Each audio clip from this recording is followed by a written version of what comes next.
ओम शांति। व्यर्थ से मुक्त रहने वाले ही एकाग्र चित्त हो सकते हैं, लेकिन सभी को अपने से पूछना है, दिल की गहराई से, जरा ऊपर ऊपर से नहीं। क्या मैं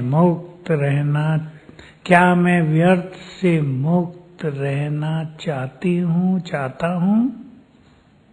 या बाबा कहते हैं तो हम भी कह देते हैं।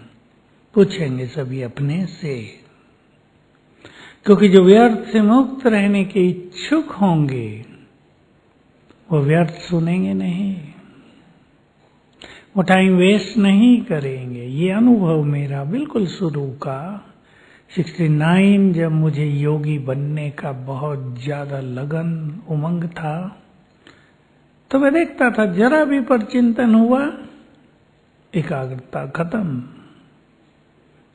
तुरंत निर्णय कर लिया, इम्पोर्टेंट है योग में एकाग्रता, पर चिंतन मेरे लिए इम्पोर्टेंट है क्या? इम्पोर्टेंस में अगर देखा जाए तो 0% भी नहीं लगेगा उसको। छोड़ना है, छूटने लगा। लक्ष्य मिलता है मन को तो वो बहुत अच्छा हो जाता है। तो क्या हम सचमुच व्यर्थ से मुक्त होना चाहते हैं? अब मैं कई युवकों से पूछा करता हूँ, बहुत आते हैं समस्याएं लेकर कि मन बहुत भटक रहा है, कहीं भी चित्त चैन नहीं पा रहा है। आजकल बहुत युवकों का ये हाल है। मैं पूछता हूँ, कितना रहते हो नेट पे, फेसबुक, सवेरे उठते ही आज के स्टेटस पे ये डालना है, मुझे तो पता भी नहीं स्टेटस पे है क्या भला, कहा बस इसी में लगे रहते हैं। मैं तो उनसे पूछा करता हूँ, ये स्टेटस है क्या? तो मुझे थोड़ा थोड़ा पता चलता है। तो मैं उन्हें समझाता हूँ, इसी से तो मन भटक रहा है। जो युवक यहाँ बैठे हैं समझ लें अच्छी तरह, टू मैनी इंफॉर्मेशंस क्या करेंगे? Cause confusion. बहुत सारी इंफॉर्मेशन से कंफ्यूजन पैदा होगा दिमाग में और वो भटकेगा, ये या ये, चाहे वो उनके काम की बात हो या ना हो, भटकेगा। तो मैं उनसे पूछता हूँ, अगर पढ़ाई में एकाग्रता चाहते हो तो फिर ये छोड़ दो ना। का छूटता नहीं है, व्यसन बन गया है आजकल ये सबसे बड़ा। जैसे शराब, अफीम, नशे, सिगरेट, बीड़ी व्यसन है, ये भी व्यसन हो गया। तो सभी अपने से पूछेंगे, यदि मुझे व्यर्थ से मुक्त होने की श्रेष्ठ इच्छा है तो क्या हम इन चीजों के त्याग करने के लिए तैयार हैं? एकाग्रता बहुत बड़ी चीज, उसके लिए जो कुछ हमें करना पड़े कर लेना चाहिए। क्यों? एकाग्र चित्त आत्मा बाबा के साथ का सहज अनुभव करेगी। 5 मिनट भी बैठ गए ना बाबा के पास एकाग्र चित्त होकर, वो परम सुख सारा दिन चलेगा। इसको बाबा बीज रूप स्थिति कहते हैं। उसके स्वरूप पर बुद्धि 5 मिनट भी स्थिर हो गई तो लगेगा बहुत बड़ी ताकत आ गई आत्मा में। पढ़ाई में एकाग्रता हो गई तो मेहनत नहीं करनी पड़ेगी। ये जो आजकल कोचिंग क्लास खुलते जा रहे हैं, कोई बुरा ना मानना जिसने खोला हो, ट्यूशन, कोचिंग क्लास, बच्चों के ऊपर पढ़ाई का प्रेशर, इसकी जरूरत नहीं है। अगर बुद्धि एकाग्र हो जाए, वो कोचिंग में तैयारी कराते हैं, उनको बहुत पढ़ के आते हैं, आके व्हाट्सएप पे लगे हुए 1 घंटा, सब खत्म, डिलीट। तो एकाग्रता सबसे बड़ी शक्ति। मुरली भी सुनते हैं, एकाग्र चित्त होंगे तो छप जाएगी। जैसे आज की मुरली में था ना, धारण हो जाएगी, देर नहीं लगेगी। एक बार पढ़ेंगे, लौकिक पढ़ाई भी साथ साथ याद हो जाएगी।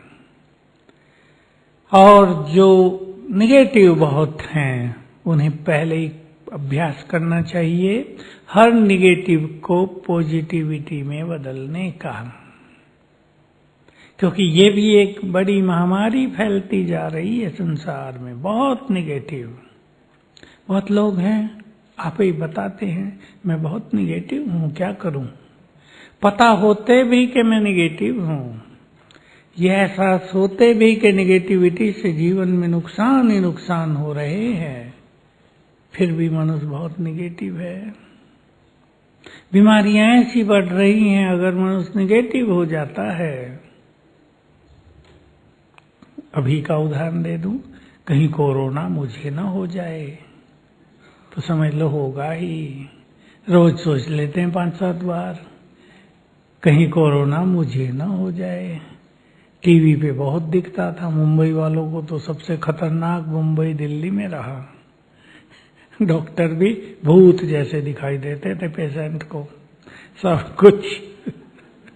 और अगर 1-2 डेड बॉडी निकल गई तो बस का हम भी गए।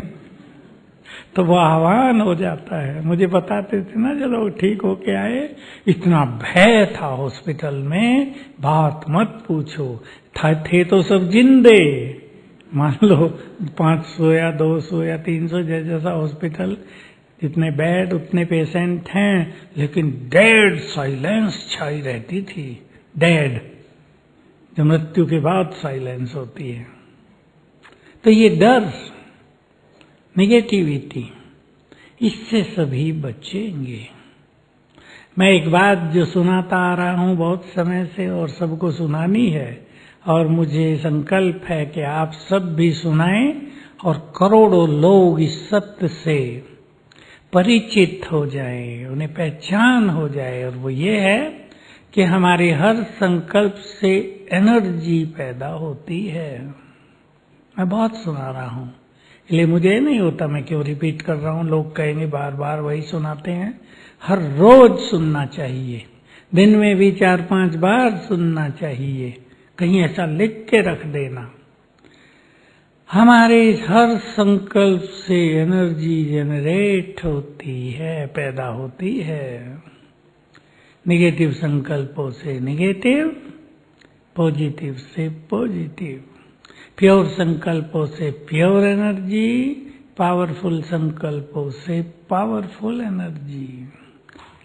क्या कैसी एनर्जी हमें चाहिए और क्या होता है?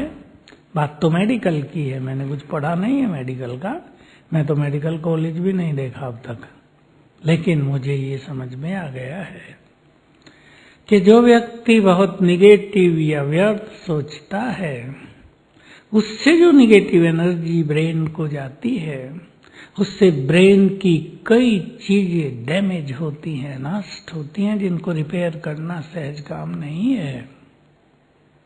उन्हें केवल पावरफुल संकल्पों की एनर्जी ही ठीक कर सकती है, कोई दवाई नहीं।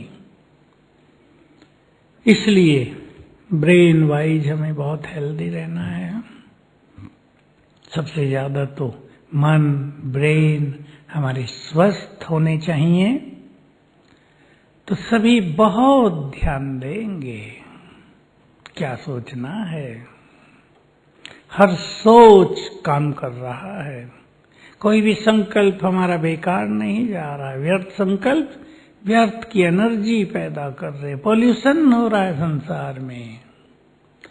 आने वाले समय में हम ये सब करेंगे, जो बाबा के बहुत अच्छे योगी बच्चे बन जाएंगे, संकल्पों के वाइब्रेशंस फैलाकर संसार को निर्भय बनाना। कोरोना का भय तो बहुत छोटा दिखाई देगा, अनेक घटनाएं भयभीत करने वाली होने जा रही हैं। हमें स्वयं भी निर्भय होना है और सबको निर्भय करना है। इसलिए बहुत अच्छे संकल्पों की रचना करेंगे। दूसरी बात मैं आप सबको कहना चाहूंगा एकाग्रता के संबंध में, 2-4 पावरफुल संकल्प, 2-4-5 हजारों व्यर्थ संकल्पों को नष्ट कर देंगे। अगर आपने थोड़ी देर भी अच्छे संकल्प कर लिए, अच्छे संकल्प ज्यादा नहीं होते कभी भी, वो 5-7 ही होते हैं, उससे जो एनर्जी मिलेगी वो बहुत जबरदस्त होगी, व्यर्थ को खत्म करेगी। और जब मनुष्य को श्रेष्ठ संकल्प करने का आनंद आने लगेगा तो व्यर्थ आपे ही छूटेगा। जैसे बहुत अच्छा भोजन आनंदकारी हो तो बाकी हल्की चीजें छूट जाएंगी ना। हम अच्छे संकल्पों का आनंद लें, मूल्यों में बहुत गहरी बातें आती हैं, उन पे ध्यान दें, उनको याद रखेंगे। चिंतन का और ज्यादा अर्थ कुछ न समझें आप, बाबा की सुंदर बातों को याद रखें। इसलिए मैं बहुत दिन से क्लासेज में एक बात और कह रहा हूं, आज आपके सामने भी है और सभी करेंगे ये होमवर्क। मुरलियों से 25 सुंदर बातें लिख लेनी है अपने लिए, जो आपके लिए संजीवनी बूटी हो, जो ऐसी पॉइंट हो कि मुर्दे में जान डाल दे, निराशा के अंधकार में बिल्कुल मुर्दे जैसे मनुष्य में जान डाल दे, बिल्कुल जो निराश हो गए हों, मरने जा रहे हों, उनको नया जीवन मिल जाए। ऐसी बातें साकार मूल्यों में और अव्यक्त मूल्यों में बहुत भरी पड़ी हैं, आपको ज्यादा ढूंढने की जरूरत नहीं पड़ेगी। संडे की जो अव्यक्त मूल्य सुनते हैं उससे 1-2 पॉइंट लिख लिया करो। साकार मूल्यों से जब भी कोई सुंदर नशे की बात मिले, खुशी की बात मिले, मन को हल्का करने की बात मिले, उसे नोट करो अलग। और नोट ऐसे नहीं करना होता जैसे आप लोग डायरियों में नोट कर रहे हैं। छोटी डायरी ले लेना, जैसे आपके पास है ना, 4-6 इंच वाली मिलती है ना आजकल, तारों से बाइंडिंग, ऐसी ले लेना। बड़ी मिलती है 8 इंच वाली, बहुत अच्छी लगती हैं। एक पेज पे 2 पॉइंट लिख ली, थोड़े बड़े अक्षरों में, पढ़ भी सके, पढ़ते रहें उन्हें, वो बातें अपनी हो जाएंगी। जैसे बाबा ने कहा, मैंने बहुत समय तक ये बात अपने पास रखी थी, मेरी प्रिय बात रही, तुम मेरी याद में मग्न हो जाओ, तुम्हारे लिए सोचने का काम भी मैं करूंगा। बहुत प्रिय बात रही है मेरी बहुत साल तक। फिर जब बाबा ने कहा बेफिक्र बादशाह बन जाओ, मेरे को तेरे में बदल दो, फिकर बाप को देकर फकुर ले लो, बन जाओ बेफिक्र बादशाह। ये बहुत सुंदर बातें हैं ना, बल देंगी आत्मा को, याद करते ही बल देंगी। ऐसी बात लिख लो जो आपको रोज याद दिलाए, कौन हमें साथ दे रहा है, कौन साथ दे रहा है, उसका साथ मिलने पर क्या क्या होता है। नशा चढ़ जाएगा, डर भी खत्म हो जाएगा। शेर आ गया आपके सामने, आएगा तो नहीं मुंबई में कभी, पर मान लो शेर आपके सामने आ गया, बाबा साथ दे रहा है ना, शेर को आप दिखाई ही नहीं देंगे, लोप। या आपके वाइब्रेशंस में आते ही उसकी हिंसक फीलिंग समाप्त, दोनों काम होंगे। तो ऐसी बातें सभी को रखनी हैं, ये हमारे अस्त्र शस्त्र हैं। योग तो है हमारी ताकत, पर अस्त्र शस्त्र हैं हमारी ये ज्ञान की बातें। देखो मैं सोचा करता हूं सुदर्शन चक्र किस किस के हाथ में है, बोलो। नहीं, हमारी बात नहीं कर रहे। भक्ति में, शास्त्रों में श्री कृष्ण के हाथ में, विष्णु के, और बताओ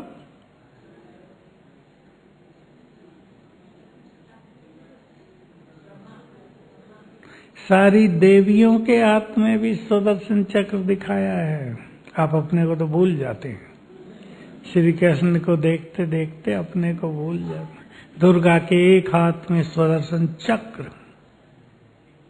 मैं अभी गया था तो गंगा का चित्र बना हुआ था, गंगा के एक हाथ में भी सुदर्शन चक्र, और किसके हाथ में नहीं है? आपको पता है, आप कभी सोचते नहीं है ना? राम सीता के हाथ में नहीं है। क्यों नहीं है? मैं जब शास्त्रवादियों से बहस करता था तो ये अब तो नहीं बहस का जमाना रहा, तो मैं पूछा करता था, राम भी तो विष्णु का ही अवतार है, तो राम अवतार में राम सुदर्शन चक्र कहाँ छोड़ाए? कहाँ छोड़ाए? क्यों नहीं है उनके हाथ में?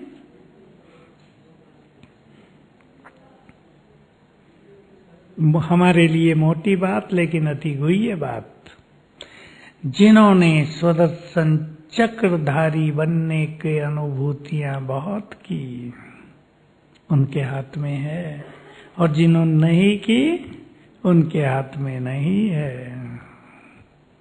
सुदर्शन चक्र बहुत गहरी अनुभूति, एक यात्रा है कि मैं आत्मा सतयुग से लेकर कैसे जन्म लेते लेते अब एंड में आ गई हूं।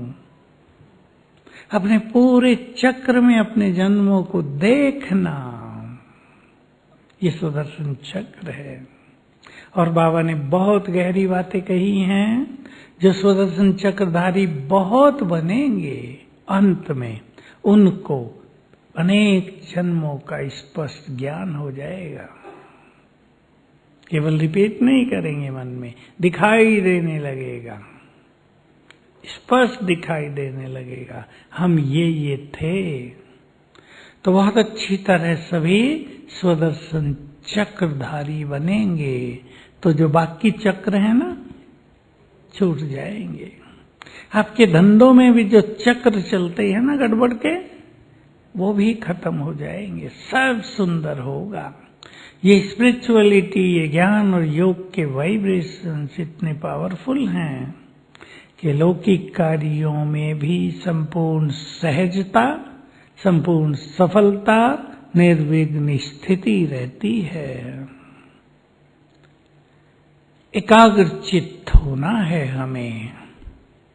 हमारी एकाग्रता कई तरह की है, टॉपिक तो गहरा है ही ये, पर सभी को संकल्प रखना है, मुझे मन बुद्धि को स्थिर करना है। तो बाबा का महावाक्य है, बुद्धि को स्थिर करना तुम्हारी सर्वश्रेष्ठ साधना है। बुद्धि, मन और बुद्धि दो चीजें हैं ना।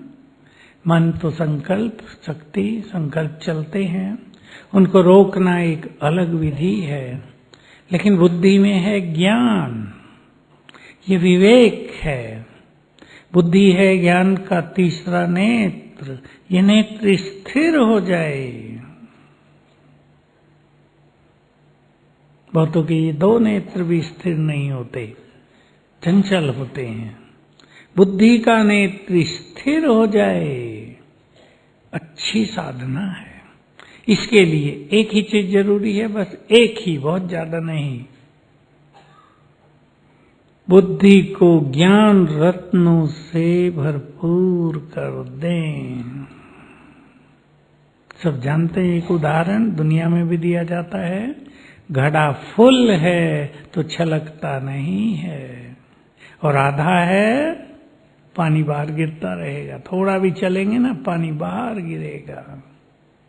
बुद्धि अगर ज्ञान रत्नों से फुल है, ईश्वरीय नशे से फुल है, कई चीजें हैं बुद्धि को फुल करने की, सुंदर विचारों से फुल है, तो छलकेगी नहीं, विचलित नहीं होगी, भटकेगी नहीं। करेंगे ये सब, होना है ना एकाग्रचित, सबको होना है।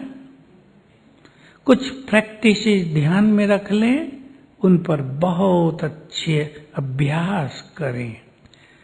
जिसको और सब चीजें मुश्किल लगती हो, 15 दिन के लिए आप एक प्लान ले लें।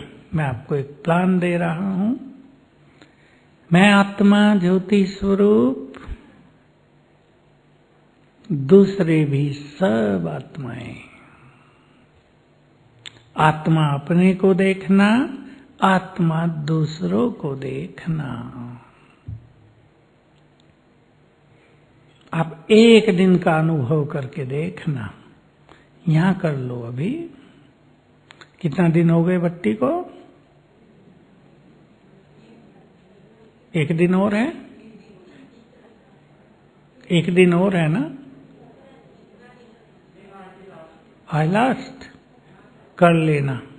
कल जाना हो ट्रेन में, जैसे भी जाना हो, प्रैक्टिस करके देखो। फ्री होंगे ना? कई लोग फ्री अपने को अनुभव नहीं करते। ट्रेन में हम यात्रा कर रहे हैं, फ्री है या बिजी है? कई लोग उसमें भी अपने को बहुत व्यस्त अनुभव करते हैं। हम फ्री हैं।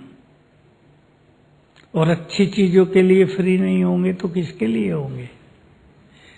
एक दिन धुन लगा के देखो, 100 बार अभ्यास कर जाओ।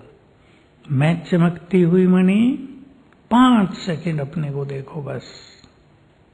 और दूसरी भी आत्माएं 1-2 सेकंड, और देखो शाम तक क्या होता है। और अगर आप 15 दिन ये साधना कर लें अपने कार्यों में रहते हुए, मैं आत्मा ज्योति, कम से कम 5 सेकंड, 10 तक कर दें तो बहुत अच्छा। किरणें फैल रही हैं। और दूसरे भी अपने घर में ही, बच्चे, परिवार वाले जो भी हैं, ये आत्माएं हैं। पहले दिन आपको भूलेगा, दूसरा दिन थोड़ा और बढ़ेगा, तीसरा दिन और बढ़ेगा। 5 दिन में बहुत अच्छे अभ्यास हो जाएंगे और योग फर्स्ट क्लास होगा। मन सुखमय स्थिति में रहने लगेगा। एक अभ्यास। अब प्लान आपको बनाना है अपने अपने दिनचर्या अनुसार। मनुष्य फ्री बहुत है, व्यर्थ ने उसको बिजी किया हुआ है। आपको जॉब पर जाना है, अपने घर से आपके पास आधा घंटा है। आधे घंटे में न जाने मनुष्य क्या क्या सोचता है, आगे का पीछे का। लेकिन अगर आप उसमें अभ्यास कर लो, मैं माइट हाउस फरिश्ता हूं, या और कोई अभ्यास, तो आपका वो आधा घंटा योग युक्त स्थिति में बीत जाएगा। दूसरी प्रैक्टिस एकाग्रता के लिए, स्वमान।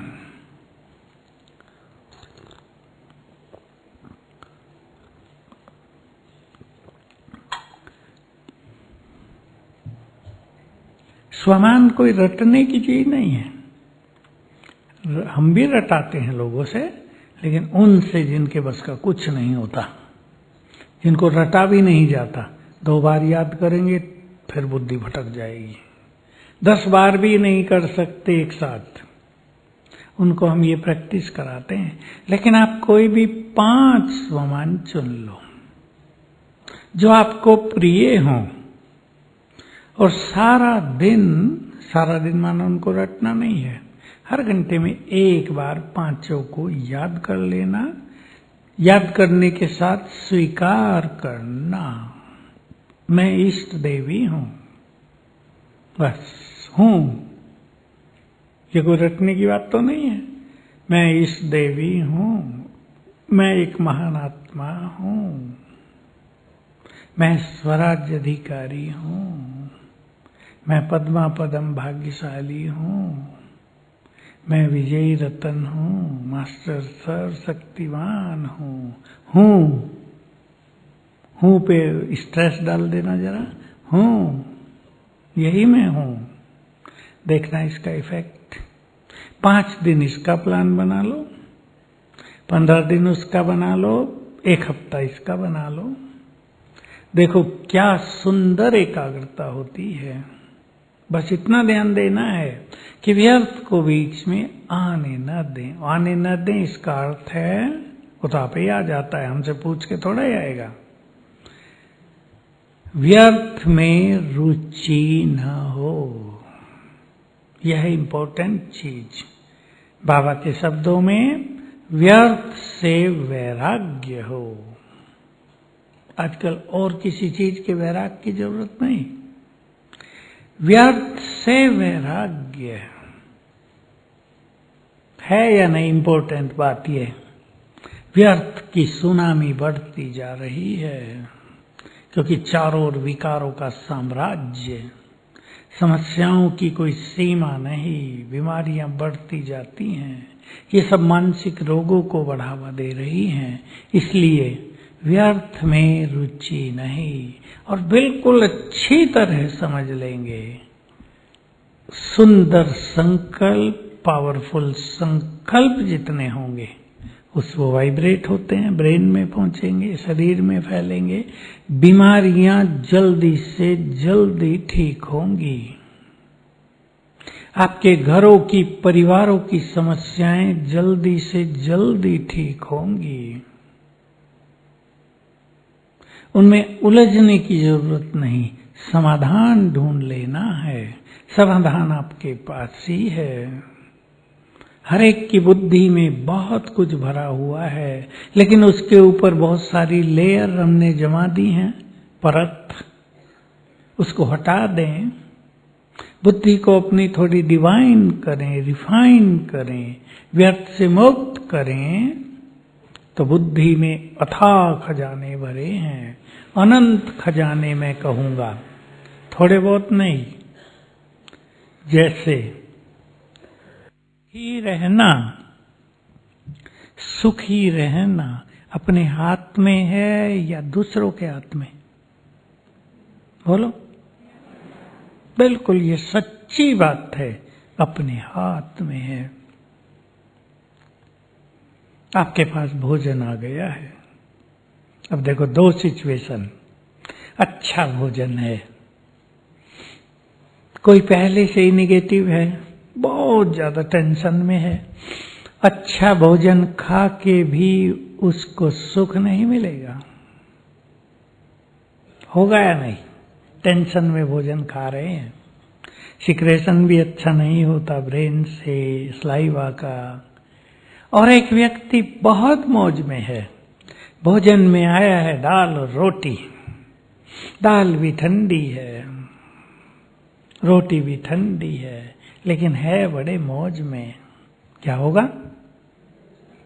खा के बाबा को 10 बार शुक्रिया करेगा, वाह वाह वाह, भोजन खिलाया, मजा आ गया आज तो। गरम खाने से तो मुंह जल जाता था मेरा, आज बड़ा मजा आया। होगा या नहीं? कि मनुष्य के अपने ऊपर है। सुखी रहना, दुखी रहना, परेशान रहना, चिंताओं में रहना, सब अपने ऊपर है। मैं एक चीज सिखा रहा हूं कुछ दिनों से, आपके सामने भी है वो बात। आप अपने जीवन को अनुभवों का भंडार बनाओ दो चीजों से। दो चीजें मैं आपको दे रहा हूं सामने, नोट कर लें। अपनी सब समस्याओं को, जिम्मेदारियों को बाबा पर अर्पित करके देखो वो क्या करता है, लेकिन पूर्ण विश्वास के साथ। ये नहीं संशय भी बना रहे, फिर कहें बाबा ने तो कुछ किया नहीं हमारे लिए। समर्पित करो। ये समर्पण भाव बहुत बड़ी चीज है। भक्ति से चलता आ रहा है, 2500 साल चला है ये भी भक्ति में। ज्ञानियों ने, शास्त्रवादियों ने सबकी इसकी चर्चा की, सबने इसकी चर्चा की है, लेकिन करने वाले बहुत थोड़े रहे हैं। करके देखना, सब कुछ तेरा। सूक्ष्म बात है, मोटी नहीं है, पर मैंने अनुभवों के लिए आपको बात दी। चिंताएं भी उसको अर्पित, बोझ भी उसको अर्पित, परेशानियां भी उसको अर्पित, बीमारियां भी है ना, उसको अर्पित करेंगे। इसका अर्थ उसको थोड़ा ही जाएंगी बीमारियां। तुम सुप्रीम सर्जन हो, अब ठीक करो मुझे। देखो क्या करता है। माताएं करती हैं कई भावना। भावना बहुत बड़ी चीज है। बच्चे की शादी है, पैसा नहीं है, कुछ करो बाबा, कर देता है। हालांकि शादियों में उसकी रुचि नहीं है आप जानते हैं बाबा तो कहते हैं, मैं तो कई शब्द बोलते थे बाबा साकार में, मैं नहीं बोलूंगा वो। बाबा तो पवित्र बनाने आता है ना, पर मदद सबको कर देता है। जो उसके द्वार पहुंच गया वो खाली नहीं आएगा। बात अपने संशय और निश्चय की है। दूसरी बात गहरी है, ऐसी गहरी, आपको आगे बढ़ना है। मान, नाम और श्यान, इसकी इच्छा को पूरी तरह छोड़ें, नहीं तो यही भटकाती है मन को। कई लोग तो वही काम करते हैं जिससे उनका नाम हो जाए बहुत। कई लोग वो काम करते हैं जिससे उनकी शान बढ़ जाए समाज में। मैं लौकिक की दृष्टि से भी कह रहा हूं। कोई लोग काम करने से पहले ही सोचते हैं इससे मुझे क्या मिलेगा। सेवाओं में भी सोचते हैं, मैं ये कर तो रहा हूं पर इससे मुझे फायदा क्या होगा। बाबा का काम होगा ये संकल्प नहीं है, मुझे क्या फायदा होगा। तो क्या नुकसान हो रहा है। संगम को एक वरदान है, जिसको जो चाहिए वो मिल रहा है। नाम चाहिए, नाम मिल रहा है। सम्मान चाहिए, सम्मान मिल रहा है। लेकिन मुझे क्या चाहिए ये अच्छी तरह सोच लो। मान क्या चीज होती है। आज मान मिलेगा, कल खत्म हो जाएगा। नाम होगा, थोड़ी देर की खुशी होगी, हाँ भाई टीवी पे आ गए, अखबार में नाम आ गया, खत्म हो जाएगा। क्या चाहिए मुझे। ठीक बोल रहे, बोलो। अविनाशी खुशी चाहिए और बोलो। अपने से पूछना है मुझे क्या चाहिए, मुझे क्या बनना है। बोलो, हाथ उठा के बोलो।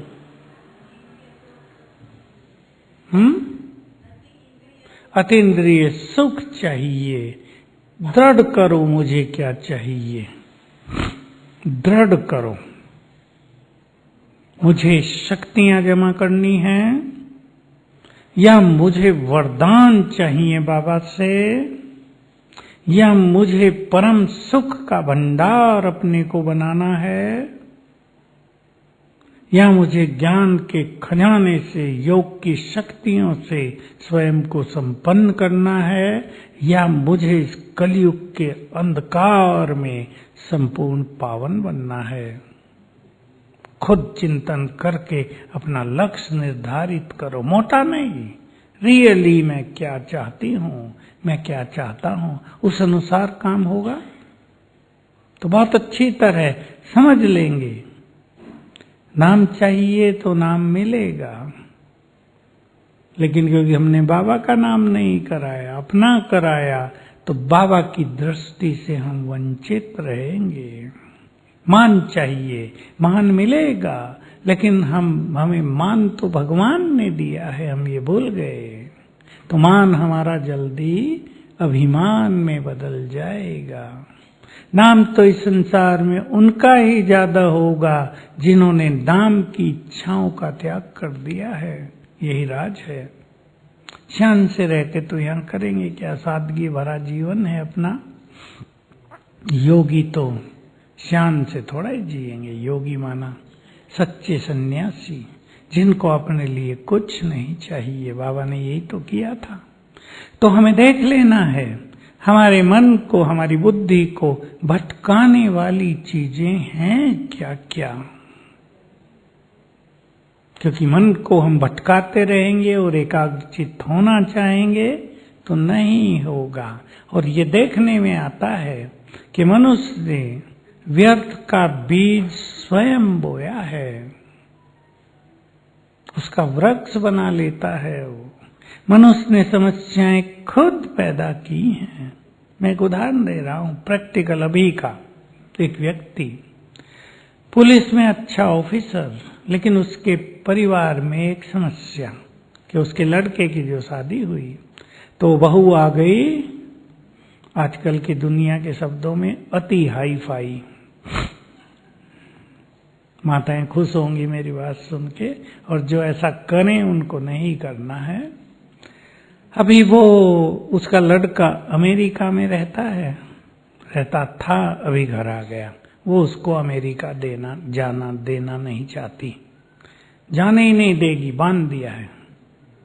और वो भी चले उसके साथ, मैं भी नहीं जाऊंगी, तुम्हें यहीं रहना है। जो ये माँ बाप हैं उनके, यानी सास ससुर, एक लड़की है उसको देखने नहीं देते, लड़के से बात करने नहीं देती। ये नारी में गिरावट आ गई है बहुत। और मैं ही बोल सकता हूँ, बाकी तो कोई बोलेगा नहीं। हमारी माताएं, बड़ी माताएं कहीं कहीं छोटी कन्याओं को मिसगाइड अवश्य करती हैं या नहीं बताओ। लड़की की शादी हो गई, फोन दोनों के हाथ में है, माँ रोज समाचार लेती है, सास क्या कहती है मुझे बताओ, मैं ठीक करती हूँ उसको। ये नहीं सिखाती कि तुम्हें वहीं रहना है, वही तुम्हारा घर है, वही तुम्हारा जीवन है। ऐसे मिलके रहना, सहनशील बन के रहना, बड़ों का सम्मान करना सिखाती है। सास एक बोले ना, दो सुनाना, दबना नहीं, मैं बैठी हूँ। मैं फिर माताओं से पूछता हूँ, हो रहा है या नहीं? दबी जबान से बोल रही माताएं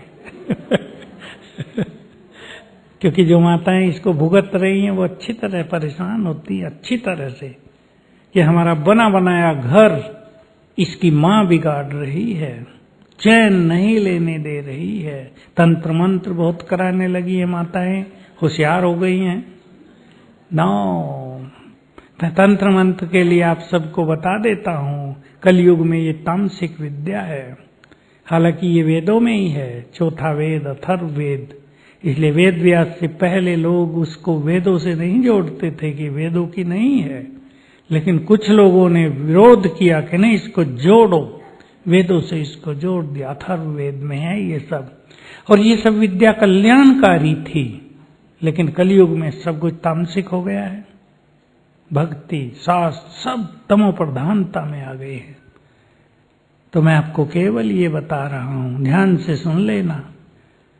जो तंत्र मंत्र से दूसरों को कष्ट पहुंचाएंगे, वो कष्ट 10 गुना होकर कुछ ही दिनों में उनके पास आ जाता है।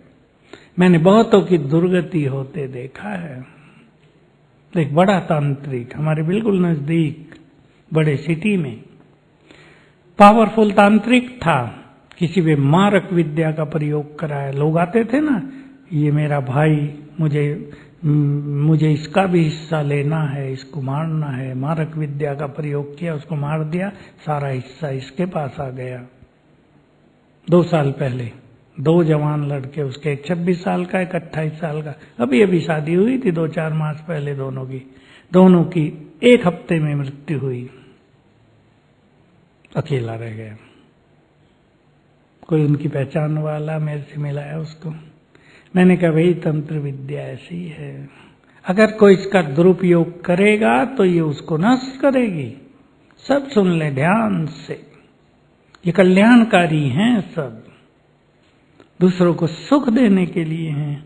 और मैं सभी को एक बात और बता दूं, बात कड़वी है, कोई बताता नहीं है, पर मुझे बताना है, माताओं को भी और भाइयों को भी। दूसरों के हिस्से का धन किसी को सुखी नहीं बनाएगा। मैंने कईयों को देखा, ऐसे माँ बाप को जिन्होंने दूसरों के हिस्सों के धन से अपने बच्चों की पालना की। उन माँ बाप को उनके बच्चों ने शादी होते ही बाहर का रास्ता दिखा दिया। बहू ऐसी आई, इस घर में तुम्हारा कोई स्थान नहीं, निकलो। देखो मेरी बातें कड़वी जरूर हैं पर सत्य हैं। हमारे पास एक भाई रहता, उसके एक रिलेशन में हुआ, लड़के की शादी हुई, लड़की अति तेज तराक, देख लिया 1 साल में सब कुछ। पति के पास, सास ससुर के पास 10 करोड़ की संपत्ति। धीरे धीरे प्यार से बात करते करते, हंसते बहलाते, कहा आपका तो सब कुछ हमारा ही है ना, नाम कर दो। उन्होंने बेचारों ने प्यार में, बहू बहुत अच्छी है, लड़के का ही तो सब कुछ है, सब कुछ नाम कर दिया उनके। 1 साल के बाद ही गई दुकान पे, दुकान बड़ी थी, बोली अब यहाँ क्यों बैठे हो? अब वो रूप बदल गया, निकलो ये तो हमारी है, इंसल्ट करके निकाल दिया। लेकिन ये थोड़े समझदार थे, एक फ्लैट और कुछ पैसा इन्होंने रख लिया था। कहा ठीक है हम जाते हैं। अब सोच लो आप, समाज में उनकी क्या इज्जत रही होगी, और क्या वो पैसा 10 करोड़ उनको सुख देगा? जैसे उन्होंने जबरदस्ती लिया है, वो ऐसे ही किसी का हॉस्पिटलों में जाएगा, किसी का कोर्ट कचहरी में जाएगा, किसी के बच्चे उन्हें नष्ट कर देंगे। इसलिए सभी मात्र शक्ति को मैं कह रहा हूं, जो व्यवहार हम दूसरों से करते हैं वही व्यवहार हमें भी प्राप्त होता है। सब सिखा दो अपनी संतानों को, अच्छे संस्कार दो अपनी लड़कियों को, क्योंकि ये जो हमारी पढ़ाई है ना आजकल, ये अच्छे संस्कार नहीं दे रही है। ईगो बढ़ रहा है, अहम, इसलिए परिवार टूट रहे हैं। करोड़ों केस तलाक के भारत के कोर्ट्स में हैं, अशांति बढ़ रही है, टेंशन बढ़ रही है। इसलिए सभी खुद बचेंगे और दूसरों को बचाएंगे। कई माताओं के चेहरे लटके हुए नजर आ रहे हैं मुझे। नहीं, अब तक कुछ भी हुआ उससे बाहर निकल जाओ। माताओं को होता है ना, किसी के साथ हुआ है, किसी ने खुद किया है। दोनों से बचेंगे। अब कोई भुगत रही है, उसकी लड़की को कष्ट हो रहा है ससुराल में, तो कोई किसी ने खुद कर दिया है, कष्ट दे दिया। इसलिए अब और सुख संपाप न हो। देखो मैं सोचता हूं मैं ये थोड़ा थोड़ा बताया करूं, लोग सुनते हैं और जगह भी, जो संभलने वाले वो संभलते अवश्य हैं। 100 सुनेंगे, 10 भी संभलेंगे तो समाज में एक अच्छी परंपरा प्रारंभ होगी।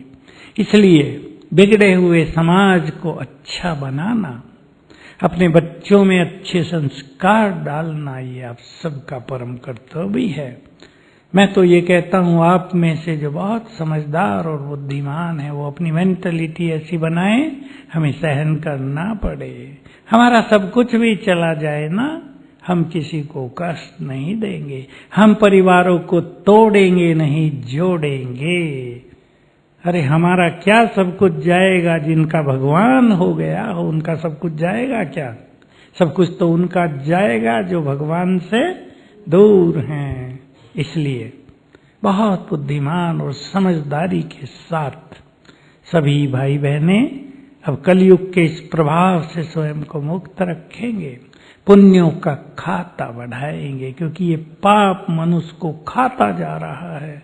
मैं तो देख रहा हूं, मेरे पास तो लोग आते हैं ना, दिल दहलाने वाली स्थितियां होती हैं कईयों की। मैं भी सोचता हूं मैं सुनूं नहीं ये सब बातें, पर न सुने तो वो हल्के नहीं होते, भारी, अति भारी। कई माताएं तो जब तक सारा न सुना लें, मेरी नहीं सुनती। मैं बीच में कुछ सुना देता हूं कि ये अभ्यास करना, फिर पूछता हूं क्या बताया मैंने, वो तो पता ही नहीं क्या बताया। पूरा खाली हो जाए तब कुछ भरेगा, तो इतना भरो ही क्यों जो जिसको खाली करने में इतना समय लगे। इसलिए बाबा ने सुंदर जीवन दिया है, अति सुंदर ज्ञान, इसी की तो तलाश थी युगों से, इसी समय की तो हम सब इंतजार कर रहे थे। काश वो दिन आए, भगवान धरा पर हो और हम उनके साथ हों। आ गए ना वो दिन, इसलिए मस्त हो जाएं सभी, आंख बंद कर लें कुछ चीजों से। हमें दादी जानकी ने शुरू में ही हमें सिखा दिया था, संसार में सुखी जीना है, सुख से जीना है, आंख और कान बंद करके चलो। मुझे बड़ी पसंद आई ये बात, समझ गए ना इसका अर्थ? ये नहीं आप सड़क पे भी आंख बंद करके चल दो, लोग कहेंगे क्या सिखा दिया। तो सभी बहुत समझदार बाबा के पास आए हैं। अब पुरुषार्थ की कोई सिंपल प्लानिंग बना के जाना, यहाँ सिंपल प्लानिंग जो सदा कर सके। ऐसी प्लानिंग नहीं करना जो 3 दिन ही चले, समझ गए ना। अति उमंग में कभी कभी हम ऐसी प्लानिंग कर लेते हैं कि जो ज्यादा हफ्ता चलती है। एक सिंपल प्लानिंग, एक 3 पॉइंट प्लानिंग, 3 बातों की प्लानिंग जो हम रोज कर सके, लंबा समय कर सके, तो लास्ट आने वाले भी फास्ट चले जाएंगे। ओम शांति। अभी 10-15 मिनट क्वेश्चन आंसर। भाई जी एक मिनट, क्वेश्चन आंसर कुछ आए हैं तो बस 10 मिनट क्वेश्चन आंसर्स होंगे। जिनको भी प्रश्न पूछना है तो ये माइक यहाँ रहेगा। नहीं, 5 क्वेश्चन बस, 5 जो क्वेश्चन, पहले 5 आ जाएं वो नहीं। 5 कर दिए मैं तो 10 मिनट अच्छा, में जो 10 सेवाधारी माताएं जो रोटी डिपार्टमेंट में सेवारत है और लेकिन छोड़ करके आए हैं, वो कौन है? वो रोटी डिपार्टमेंट वाला फोन कर रहे हैं भाई। गई वो माताएं गई, बहुत सारे थे। अच्छा ठीक। जो भी सेवाधारी भाई बहने यहाँ बैठे हैं तो प्लीज अपनी अपनी सेवाओं में जाएं। फास्ट गति से, जिसको आना आगे आके बैठ जाओ, जिसको क्वेश्चन करना आगे आ जाओ, भाइयों में हो यहाँ जाओ। ओम शांति। मुझे पूछना था कि हम डिसीजन मेकिंग पावर को कैसे बढ़ा सकते हैं? बहुत अच्छा क्वेश्चन है इनका और सभी के लिए एक सुंदर 2 बातों का आंसर है। कंफ्यूजन जो मनुष्य के मन में रहता है उसका कारण तो व्यर्थ ही है। जितना उससे बचेंगे और शुभ भावनाओं से अपने चित्त को भरेंगे, ये पावर बढ़ती जाएगी। लेकिन प्रैक्टिकल में रोज जब भी आप उठें 7 बार याद करना, मैं मास्टर ऑलमाइटी हूँ और मेरी डिसीजन मेकिंग पावर परफेक्ट है। विद गुड फीलिंग करेंगे ताकि अंदर चला जाए। तो जो हमारी सोई हुई शक्तियां हैं इससे वो जग जाती हैं और ये निर्णय शक्ति बढ़ जाएगी। कम से कम 21 दिन रोज सवेरे कर लेना, उठते ही करना होता है। ये प्रयोग पहले 3 मिनट के होते हैं, उठते ही पहले 3 मिनट में। ओके, ठीक है, बोलो। ओम शांति भाई जी। एक क्वेश्चन आया है कि एक भाई जी ने पूछा है कि हमें बाबा के साथ का अनुभव तो होता है, लेकिन बाबा से हम जो बात करते हैं वो हमारे मन मत के आधार पे आवाज है या बाबा के बोल है वो? ठीक है, ये प्रश्न बहुतों के आते ही हैं। इसमें ज्यादा कंफ्यूज ना हो इसके बाबा का उत्तर है या मेरा है, क्योंकि इसके लिए आपको बहुत लंबे समय का अभ्यास, बिल्कुल क्लियर आपकी लाइन हो जाए तब बाबा के उत्तर रियल में आपको टच होंगे। तब तक मुरलियों से आप उत्तर लिया करें और बाबा के सामने जो बात आपको रखनी सवेरे ध्यान में रख दें, मुरलियों से उसके उत्तर आपको मिल जाएंगे। मुंह इधर करेंगे, टीवी भी आपका स्वागत करेगी। हाँ, टीवी में आ रहा है ना ये सब। ओम शांति। भाई जी, एक परखने की शक्ति है। परखने की शक्ति में कैसे परखें और उसको बढ़ाएं कैसे? वो उस चीज में जरा कंफ्यूजन हो जाता है कि क्या परखना है किसी को देख के और सिचुएशन में क्या परखना है। ये परखने की शक्ति विशेष रूप से मनुष्यों से ही रिलेटेड होती है। आपके सामने कई लोग आकर मीठी मीठी बातें करेंगे, अंदर से जहर होगा उनके अंदर। कई लोग समझ नहीं पाते, दिखा देंगे बनावटी चेन और कहेंगे सोने की है, पर हम सस्ता देते हैं आपको।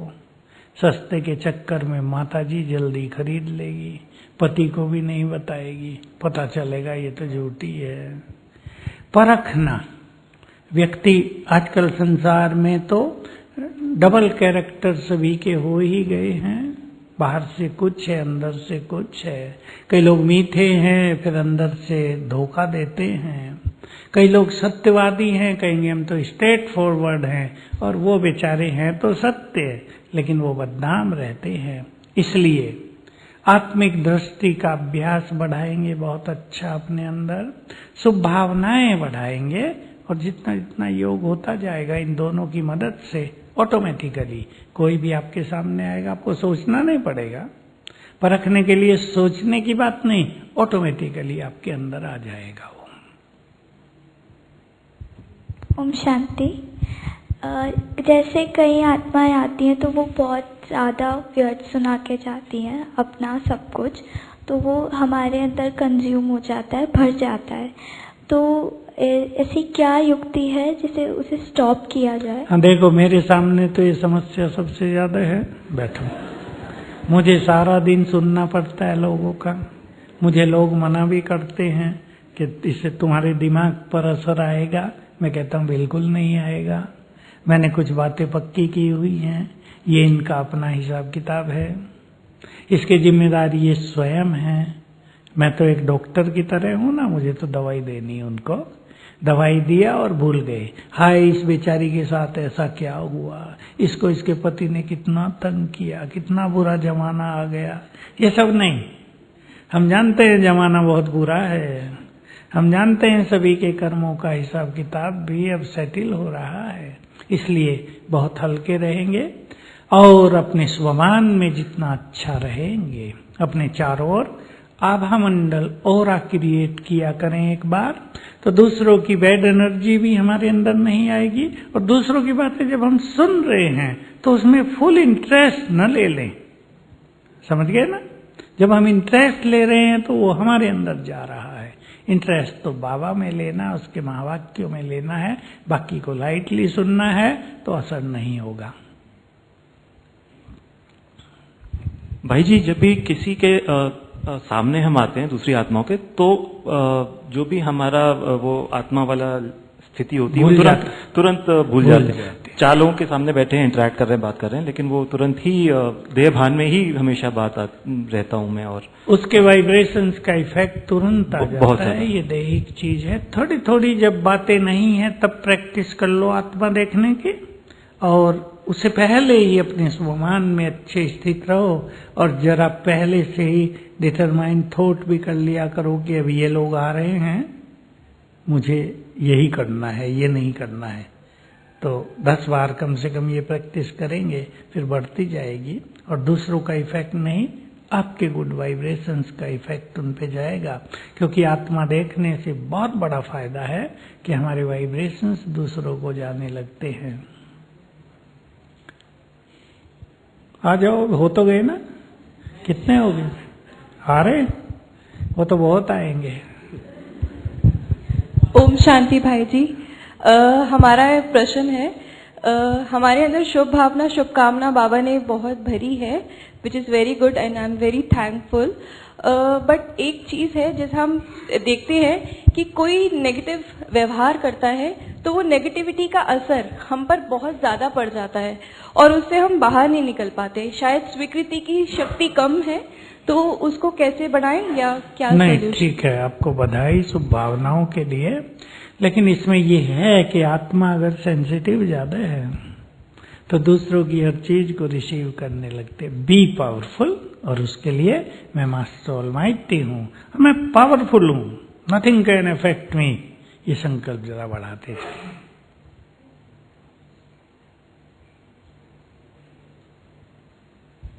ओम शांति भाई जी, एवरीवन, ओम शांति। यो क्वेश्चन मेरा पर्सनल है कि मैं सुबह एक तो नियम से नहीं उठ पाती और मैं सबके सामने स्वीकार करना चाहती हूँ, और योग मेरा पूरा बस आपने स्वीकार कर लिया, कल से उठेंगे। यू आर ग्रेट भाई। पर्सनल बात हजारों की सभा में बोलना, ये बहादुरी है ना इनके। कोई विकार होता है, जब तक हम उन्हें एक्सेप्ट नहीं करते ना, तब तक इम्प्रूवमेंट नहीं होती है। नहीं, ठीक। आज मैं एक्सेप्ट करने के लिए उठी हूँ कि आपके मैं पास नहीं उठ पाती। आपके पास क्लीन हार्ट है और ऐसे हार्ट पे भगवान राजी रहता है। ये जो प्रैक्टिस यहाँ सब दुआ करें कि मैं टाइम। बिल्कुल भाई, ये रोज 4 बजे उठे, सब एक एक संकल्प दे दो, देखो सब काम हो गया। ओम शांति, ओम शांति। चलो, ओम शांति।